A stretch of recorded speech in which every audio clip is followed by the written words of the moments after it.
আজ বিকেলে টিফিনে চটজলদি চাউমিনের রেসিপি তোমাদের সাথে শেয়ার করছি, তো চলো দেখা যাক।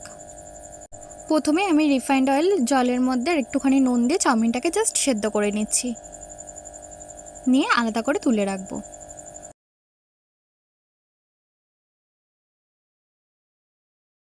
এবার কড়াই একটুখানি মাস্টার অয়েল দিয়ে আমি একটা ডিম ভেজে নেব সবার ফার্স্ট।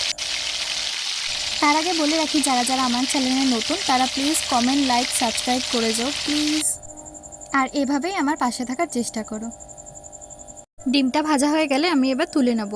আর আমি আজকে চাউমিনে কোনো সেরকম সবজি দিইনি, সেরকম কিছুই দিইনি, জাস্ট আরেকটুখানি তেল দিয়ে আমি এবার একে একে রসুন কুচি, আদা কুচি একটু নাড়িয়ে চড়িয়ে তার মধ্যে আমি একটু পেঁয়াজ কুচি দিয়ে দিচ্ছি।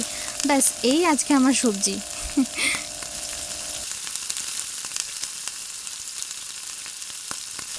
আর হ্যাঁ, আমি একটু লঙ্কাও খেতে ভালোবাসি, মানে একটু ঝাল ঝাল হলে বেশি ভালো লাগে, তাই আমি একটা গোটা বড় লঙ্কা দিয়ে দিচ্ছি।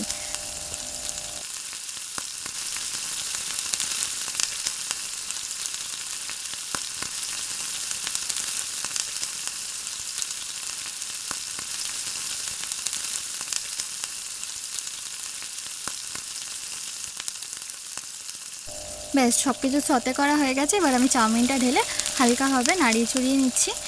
আর এর মধ্যে আমি এবার একটুখানি জাস্ট গোলমরিচের গুঁড়ো ওপর থেকে ছড়িয়ে দিচ্ছি, কারণ আমি আগেই বলেছিলাম আমার ঝাল খেতে খুব ভালো লাগে। ব্যাস, এবার একটুখানি 2-3 মিনিটের জন্য নাড়িয়ে চড়িয়ে একটুখানি হালকা নুন আর একটুখানি চিনি দিয়ে জাস্ট অল্প করে একদম, তো হালকা করে নাড়িয়ে নিলে ব্যাস কমপ্লিট হয়ে গেছে আমার চাউমিন।